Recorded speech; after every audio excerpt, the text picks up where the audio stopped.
Welcome in. Thanks so much for joining me today.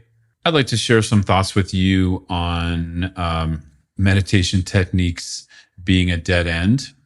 Um, I realize that's a little bit of a controversial statement. And so, no offense to anyone out there who's taking offense from that.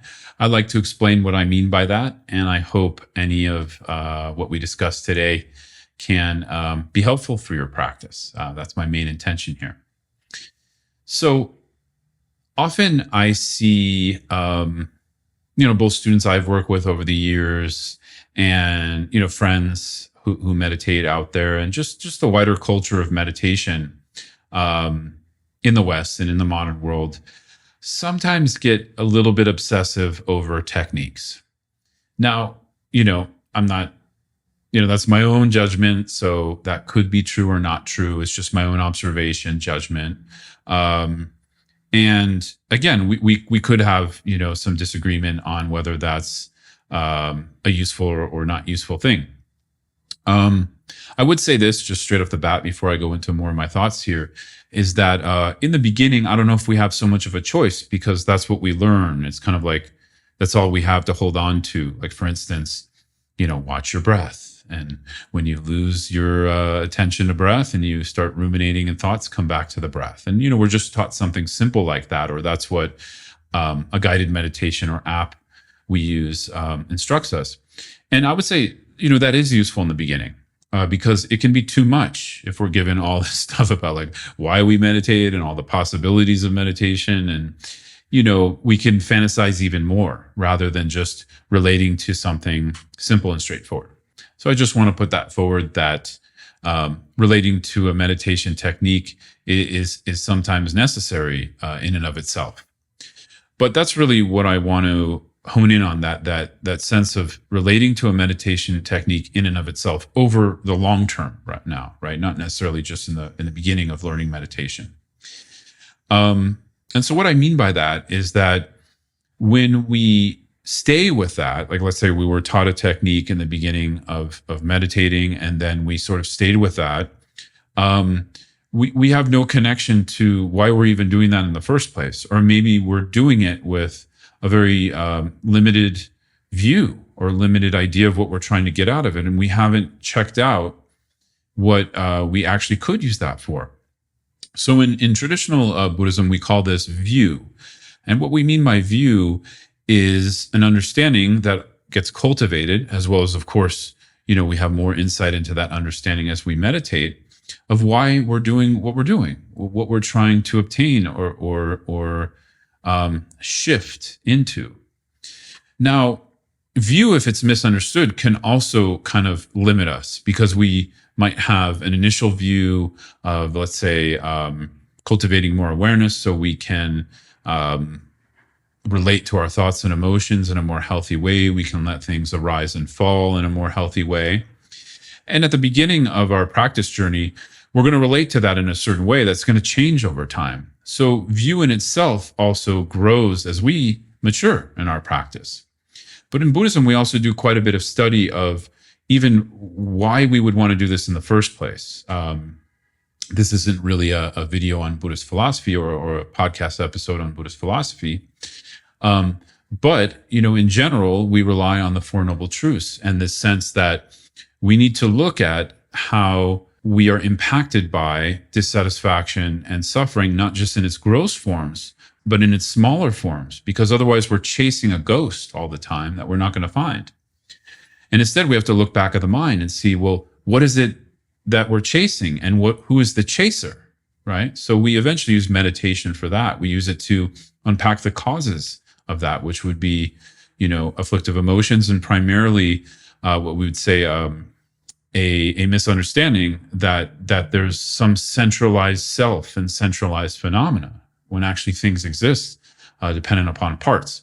But again, like I said, this isn't going into a lot of Buddhist philosophy, but I just wanted to be clear with what I'm talking about. So that's a view, that's a view that right now we're experiencing confusion and pain on many different levels, including just sometimes mental pain or confusion, or, going between getting what we want, not getting what we want, getting what we want, and then it changes, all of that. And we just kind of run through life that way. So Buddhism's asking, no, look back. Is that really how it is? Is that really how we need to interact with ourselves in the world? Is that the most skillful way to interact? And via that view, we start to investigate. And then we use meditation as a vehicle to investigate the mind. So for Buddhism, it all comes back to our Buddhist meditation, having the facility and growing the strength of awareness in meditation to look back at mind, emotions, thoughts, how we perceive ourselves, how we perceive the world around us and others around us. And so this becomes the primary driver. The technique is there to serve that. The technique in itself, it might be a little harsh to call it a dead end, but I think so, because then we're just practicing the technique for technique's sake, right? And this is where we get into, are we meditating to become good at a technique? Like, are we meditating to like push all thoughts away and just find this cozy space where we're secure? Yeah, I mean, Buddhism definitely doesn't recommend that. And again, that's where I teach from. So I'm not trying to say, Buddhism's the best. There's a lot of great spiritual paths out there. It's just what I know. That's what I'm sharing.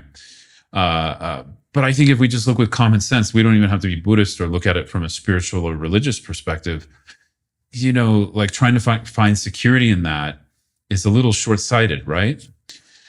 So this is where we have to look back and sort of investigate, well, what do I need to include in my practice so I'm not just getting stuck in trying to perform a technique or, quiet the mind or, have less stress or something like that. And again, those are not bad goals in and of themselves. They're just limited, right? And so, I just wanted to share some ideas here.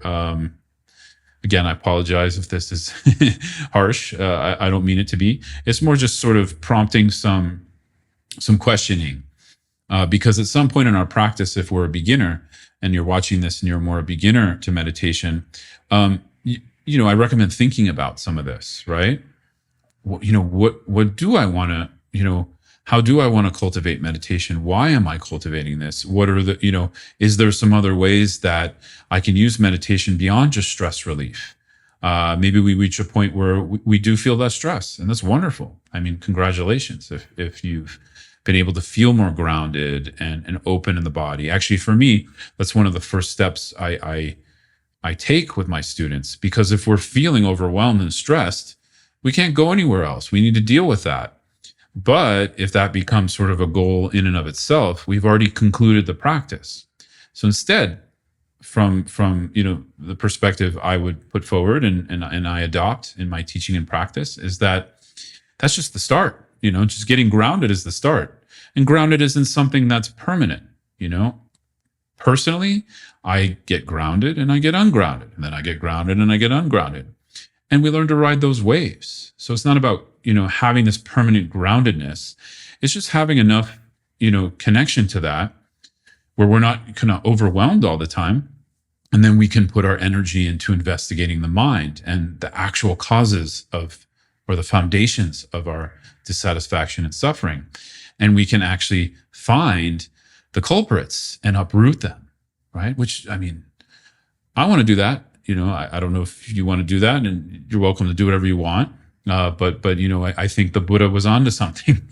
I think he had some insight here, and it's not immediately obvious. And that's the hard part. I think, like when I first got interested in Buddhism, for example, I saw some, in what I'm describing now embedded within the Four Noble Truths, I saw wisdom there, but I didn't understand it. But I saw it. It was like a spark of light. And I was like, wow, look at that. But I don't know exactly what that means. I think I do. And then we take the journey of understanding, embodying, and deepening that. And a technique, kind of like getting stuck in the technique, destroys that whole process, because it doesn't open into a path or journey. It just stops it at a technique or a limited goal of that technique. I think that's all I wanted to share today about this. If there's any more thoughts, I'll share them. Or if you're interested in this, let me know. If you're not, also let me know. I don't have to make content like this. It's a tough thing to point out, Um, yeah. So, anyways, let me know your thoughts. You know how this lands for you. You can comment on my YouTube channel. If you're listening on Spotify or iTunes or somewhere else, feel free to write me a note. You can reach me at scotttusa.com. And yeah, I think that's about it. So thanks so much. I really appreciate you listening to this. And whether you agree or disagree or aren't sure, awesome. You know, totally fine. Like, that's the point of why I do these. So we can just start to open up some ideas and questions, right? Okay. Thanks so much. Take care.